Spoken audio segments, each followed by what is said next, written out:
তাফসীরে জালালাইনের দুইজন লেখক, দুই জালাল লেখলেন, জালালউদ্দিন সুয়ুতি, জালালউদ্দিন মহল্লি। কয় জালাল? এই জন্য এটা জালালান, তাফসীরের নাম জালালান কেন? দুই Jalal, Jalaluddin Suyuti, Jalaluddin Mahalli. Jalaluddin Suyuti রহমাতুল্লাহ আলাইহি জগৎ বিখ্যাত একজন মুফাসসিরের নাম। উনি ওনার এক কিতাবে উল্লেখ করেছেন বাগদাদ থেকে একদল হাজিরা হজ করার জন্য মক্কায় রওনা। হাজিরা যখন বাগদাদ থেকে মক্কার দিকে রওনা, একটা পর্যায়ে যখন প্রতিমধ্যে চলে গেল, এক হাজি অসুস্থ হয়ে পড়ল। সঙ্গে সঙ্গে একটু পরে অসুস্থতার কারণেও দুনিয়া থেকে বিদায় নিয়ে চলে গেল। সব হাজিরা কয় কবর দিব কেমনে? কুদাল নাই। একটা কুদাল তো আনা লাগবে, মরুভূমির আশেপাশে কোনো বাড়ি পাওয়া যায় না। অনেক দূরে একটা বাড়ি দেখা যায়। যখন এক হাজি আর এক হাজিরে পাঠায় দেয়, ওই বাড়ির মধ্যে যাও, কুদাল ওই বাড়ির মধ্যে থাকবে, নিয়ে আসবা। মরুভূমিতে কবর করব, এরপরে ওর লাশটাকে এখানে দাফন করে আমরা মক্কার দিকে রওনা হয়ে যাব। দৌড়ে চলে গেলেন। ওই বাড়িতে যাওয়ার পরে দেখে একটা মহিলা কুদাল দিয়া বাড়ির ময়লা পরিষ্কার করে। ওই মহিলা গো, এই কুদালটা আমাদের বড্ড প্রয়োজন, আমাদের দিবানি। মরুভূমির মধ্যে আমরা যখন হজ করার জন্য রওনা হয়ে গেলাম, প্রতিমধ্যে আসার পরে আমাদের একটা ভাই অসুস্থ হইয়া দুনিয়া থেকে বিদায় নিল, ওরে কবর দেওয়া লাগবে।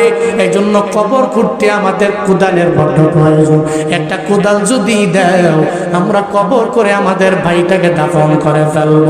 মহিলা কয়, মানুষ তো উপকারের পরে আর বিন্দু মাত্র পরিমাণ মনে রাখে না। দেখো তোমরা, এই কুদাল আমি দিব একটা শর্তে, যদি কুদালের কাজ শেষ হওয়ার পরে এই কুদাল যদি আবার আইনা আমার বাড়ির মধ্যে পৌঁছে দিতে পারো, তাইলে কুদাল তোমাদের দেওয়া হবে। হাজিরা বলল, অসুবিধা নাই, কুদাল যদি দাও, আমরা কাজ শেষ করার পরে কুদালটা আবার তোমার আইনা দিয়া যাব। ওই কুদাল নিয়ে যখন রওনা, মরুভূমিতে যাওয়ার পরে কবর খনন কইরা দাফন যখন করে ফেললো, আমার আল্লাহর কুদরত, কুদালটা কবরের মধ্যে রাইখাই দাফন করে যখন কবরে উঠে চলে আসে, হঠাৎ করে মনে পড়ে গেল কুদাল কেন কবরে। মহিলার কাছে শর্ত মেনে আসলাম, মহিলার কাছে কুদালটা আমরা নিয়ে বাড়িতে দিয়ে আসবো। এখন যদি কুদাল দিতে না পারি, তাহলে তো মহিলা আমাদের প্রতি রাগান্বিত হয়ে যাবে, আমাদের বলবে আমরা প্রতারক, ধোঁকাবাজ। হজের জন্য রওনা করলাম, এখন যদি প্রতারণা করে হজের জন্য যাই, তাইলে তো আমাদের মতো খারাপ আর কেউ থাকবে না। এই চিন্তা নিয়ে এবার একজন আর একজনের বলে, কুদালটা কবর থেকে ওঠানোর জন্য মাটিগুলো সরাইয়া দাও, আর কুদালটাকে বের কইরা মহিলার কুদাল মহিলার কাছে দিয়া দাও। এবার ওই আল্লাহর বান্দারা ওই কুদালের জন্য যখন মাটি সরাইয়া দেয়, মাটি সরাইয়া দেওয়ার পরে তাকায়া দেখে ওই কবরের মধ্যে মনে হয় জাহান্নামের আগুন যাও যাও দাও করে জ্বলতেছে। আর দেখতেছে ওই কুদালটা ওই ব্যক্তির সাথে লাগানো, তার দুইটা হাতের সাথে আগুনের দড়ি দেয়া পেঁচানো। আর ওই লোকটা চিৎকার করে বলছে, আমারে বাঁচাও, আমারে বাঁচাও, বাঁচাও, বইলা বইলা 12 বার চিৎকার মারে। এরা সবাই ভয় পেয়ে গেল, কিসের কুদালের কথা, আবার মাটি চাপা দিয়ে আর মনে মনে ভাবে, কুদাল দিতে তো পারবো না, কুদালের টাকা 4 গুণে বৃদ্ধি করে মহিলার হাতের মধ্যে দিয়ে দিব। দৌড়ে চলে গেলেন, যা কয় মহিলা, এই কাহিনী তোমার কুদাল আমরা তোমারে দিতে পারলাম না, তবে 4 গুণে টাকা বৃদ্ধি করে তোমার হাতের মধ্যে দিয়ে দিলাম, কুদালটা তুমি কিনে নিও। হাজিরা দৌড়ে যায়। মক্কায় হজ শেষ করার পরে যখন হজ শেষ কইরা নিজের বাড়ির মধ্যে ফিরে আসে, যেই হাজিটা মারা গেল, ওই হাজির বিবির দরবারে আর সবাই মিলা বিবির সামনে দাঁড়ায় যায়।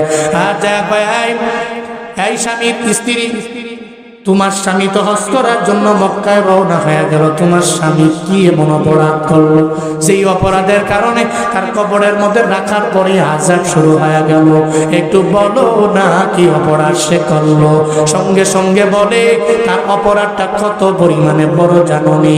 সে মরুভূমিতে কেন মরবে না, কয়েকদিন আগে তার ব্যবসায়িক একটা পার্টনার সে দইরা মরুভূমির মধ্যে নিয়া তারে জ্যান্ত মরুভূমির মধ্যে পুঁতে ফেললো, দুনিয়া থেকে বিদায় করে দিল। শোনো, আর সে হজের জন্য যাবে, আমার আল্লাহ তারে হজে নিয়ে যাবে।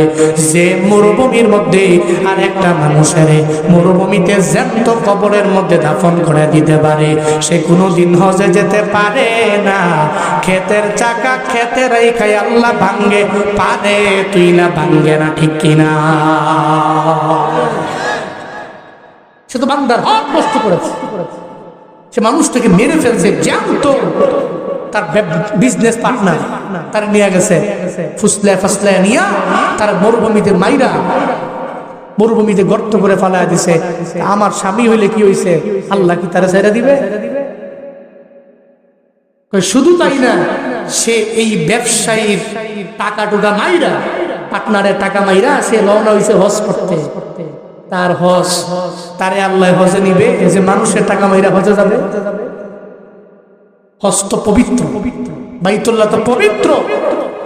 বান্দার হক মাইরা টাইরা নষ্ট কইরা, বোনের হক ঠিক মতো না দিয়া, সমাজে তো আছে, বোন যদি চায় অথবা ভাগিনারা যদি চায়, এই মামা আমার মা তো প্রাপ্য, কোরআন তো বলছে লিজ্জাকারি মিসলু হাজ্জিল উনসাইন, এটা কোরআন বলছে আমার মায়ের হকটা একটু দিবেন। এরপর থেকে তোমার মুখ কালা, আর বাগিনারা দেখতে পারেন, বাগিনা বড় হয়ে গেছে গা, হক চায়, টাকা চায়। এ হাজি সাহেব নিজের বোনের হক ঠিক মতো আদায় না করে হজের জন্য দৌড়াও, তোমার হজ কবুল করার লিগে আল্লাহ বই দিছে। এরকম আছে না নাই? আগে বান্দার হক আদায় করে, বান্দার হক মারাত্মক। বান্দা যদি মাফ না করে আল্লাহ মাফ করবে, এটা বান্দার হক। আল্লাহ আমাদের সবাইকে সঠিক বুঝ দান করে। পড়ে না আমি রাগ করতেছেন আপনারা, কষ্ট পাচ্ছেন নাকি আপনারা? আমানতের খেয়ানত কোন মুসলমান কোন মুমিন করতে পারে? আরে আমানতের খেয়ানত তো করে আবু জাহাল, আমানতের খেয়ানত তো করে উতবা, সাইবা, ওয়ালিদ ইবনে মুগিরা। কিন্তু নবীজি আমানতের খেয়ানত করে। নবীর খাঁটি উম্মতেরা জীবনে কোনদিন আমানতের খেয়ানত করতে পারে? কিন্তু আবু জাহালের অনুসারীরাই আমানতের টাকা ব্যক্তিগত মাল মনে কইরা ভেঙ্গে খেয়ে ফেলতে পারে, ঠিক কিনা? কিন্তু নবীর অনুসারীরা এরা উল্টা মানুষের টাকা পয়সাগুলোকে সেফটি দিবে, নিরাপত্তা প্রদান করবে, নিরাপত্তা নিশ্চিত করবে। এক ইহুদি আবু জাহালের বাড়ির মধ্যে যায়, আবু জাহালের কাছে কিছু টাকা পয়সা রাখলো। আবু জাহাল, তোমার কাছে আমার জীবনের গুরুত্বপূর্ণ সম্পদগুলো আমি তোমার দরবারে আমানত রাখলাম, বিপদে যখন পড়ে যাব আমার টাকাগুলো আমারে ফিরাইয়া দিবা। 1-1.5 মাস পরে বিপদে পড়ল, দৌড়াইয়া আবু জাহালের দরবারে যায়, যা বলে আবু জাহাল আমার টাকাগুলো তোমার কাছে রাখলাম, আমারে দিয়া দাও। তুই টাকা তো রাখোই নাই, বরং আমার এখান থেকে তুই চলে যাও, তোর টাকা আমি দিব না। এটা বইলা ধমক দিয়া যখন আবু জাহাল তার দরবার থেকে তাড়াইয়া দেয়, ইহুদি চোখের পানি ফেলে ফেলে চোখগুলা মুছতে মুছতে যখন রওনা, একটা পর্যায়ে ইহুদির সামনে আমার মায়ার নবী পড়া গেল। মায়ার নবীর সাথে আবু জাহালের মোলাকাত হয়ে যায়। আমার নবী কয়, এই ইহুদি, তুমি চোখের পানি ফেলায় কেন কান্না করো? কেন তুমি চোখগুলা মুছতে মুছতে তোমার বাড়ির মধ্যে যাও? ইহুদি কয়, আপনার চাচা আবু জাহালের দরবারে কিছু আমার হাতের টাকা রাখলো, এই টাকাগুলো সে মাইরা দিল, উল্টা আমারে দিবে না বলে ধমক দিয়ে তারা দিল। আমি এজন্য চোখের পানি ফালায়া ফালায়া কাঁদতে কাঁদতে আমার বাড়ির দিকে রওনা। আমার নবী কয়, ইহুদি, তোমার চোখের পানি আমি সহ্য করতে পারবো না, আমার সঙ্গে আসো না, আমি আবু জাহালের বাড়িতে দরওয়াজার সামনে গিয়ে দাঁড়ায় যাব। যখন আমার মায়ার নবী ইহুদিকে নিয়ে আবু জাহালের বাড়ির সামনে দাঁড়ায় যায়, দরওয়াজার সামনে যখন দাঁড়ায়, একটা পর্যায়ে আবু জাহাল বলে, কে? বলে, মুহাম্মদ তোমার বাড়িতে আসলা। মুহাম্মদ তুমি কেন আসলা? আবার সঙ্গে তুমি ইহুদিরে কেন আমার বাড়ির মধ্যে নিয়ে আসলা? ওই পর পর্যায়ে আমার নবী কয়, ও চাচা আবু জাহাল, ইহুদির টাকা আপনার কাছে মধ্যে রেখে দিল, আপনি মাইরা দিলেন, উল্টা না দিয়ে তারে হুমকি দিয়ে তারে দুনিয়া থেকে বিদায় করে দিবেন। এত বড় একটা হুমকি কেন এই ইহুদিকে দিয়ে দিলেন? টাকাগুলা দিয়ে দেন। আবু জাহাল কয়, তারে দেখি না উল্টা মারার জন্য তরবারি নিয়ে আসবো, এমন একটা হালাতে সে দৌড় দিয়া বাড়ি থেকে বের হয়ে গেল। আবার তুমি মোহাম্মদ, তুমি সুপারিশ করার জন্য আমার দরওয়াজার সামনে আসলা। ও মোহাম্মদ, যদি আর একটা বার যদি আমার কাছে রিকোয়েস্ট করো, আমি ঘরে যাব, তরবারি দিয়ে আইনা তোমার দেহ থেকে গর্দানটাকে আলাদা করে দিব। আবু জাহাল যখন তরবারি আনার জন্য ঘরের মধ্যে যায়, আমার মায়ার নবীর সঙ্গে সঙ্গে ইহুদিকে সঙ্গে করে লইয়া আমার আল্লাহরে ডাক দেয়, আল্লাহ গো, আমার দিলে বড় মায়া, আমি ইহুদির কান্না দেখে সহ্য করতে পারি নাই, তুমি আমার দিলটারে বড় মায়া দিয়া বানাইছো রে আল্লাহ। আমি মায়ার কারণে ইহুদিকে সঙ্গে করে নিয়ে আমানতের টাকাটা ফিরাইয়া দেওয়ার জন্য রওনা হয়ে গেল। আবু জাহাল দিতে চায় না, উল্টা আমারে মারার জন্য ঘরের মধ্যে গেল। আল্লাহ গো, এই আবু জাহালের হাত থেকে তুমি আল্লাহ তো আসো, আমারে বাঁচাইতে পারো।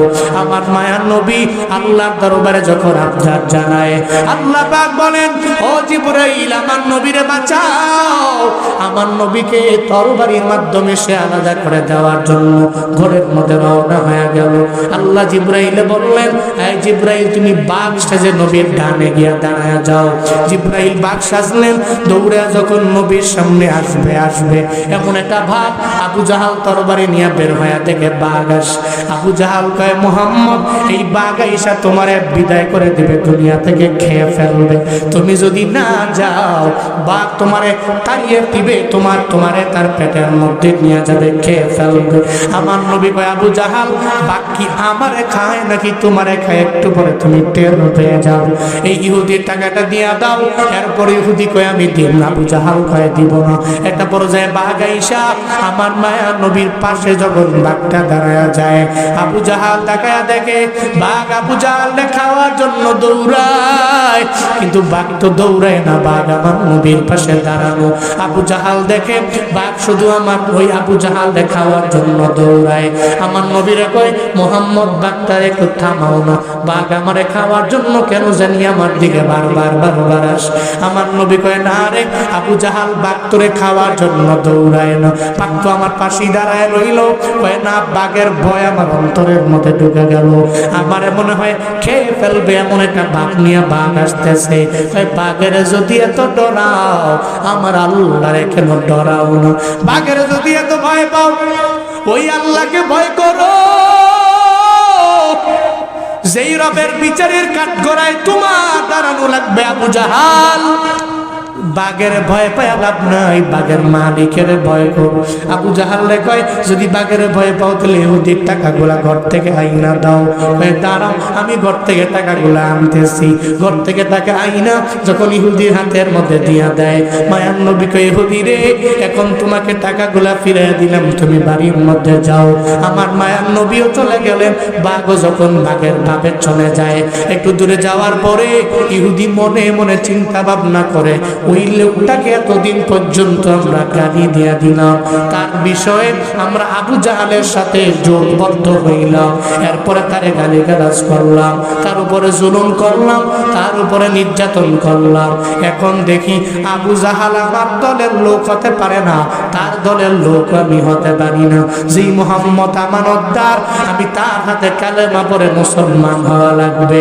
ইহুদি দৌড়ে যায় আর নবীরে যায় ডাক দেয়, মুহাম্মদ নবী, তুমি যে কালেমার দাওয়াত দাও, আমার সেই কালেমা পড়ায় দাও, লা ইলাহা ইল্লাল্লাহ মুহাম্মাদুর রাসূলুল্লাহ। তুমি যে কালেমার দাওয়াত দাও, সে কালেমা আমার পড়াও, কারণ তোমার মতো আল আমিন এ পৃথিবীতে কেউ হতে পারে। আবু জাহাল তো আল খায়েন, সে তো খেয়ানতকারী, আমি তার দল করে লাভ নেই, তোমার দলের একজন সদস্য হব, তোমার মতো আল আমিন হব, তোমার মতো আমানতদার হব। এর মানে বুঝা গেল, যুগে যুগে যারা আমানতের খেয়ানত করে, এরা নবীজির অনুসারী হতে পারে না।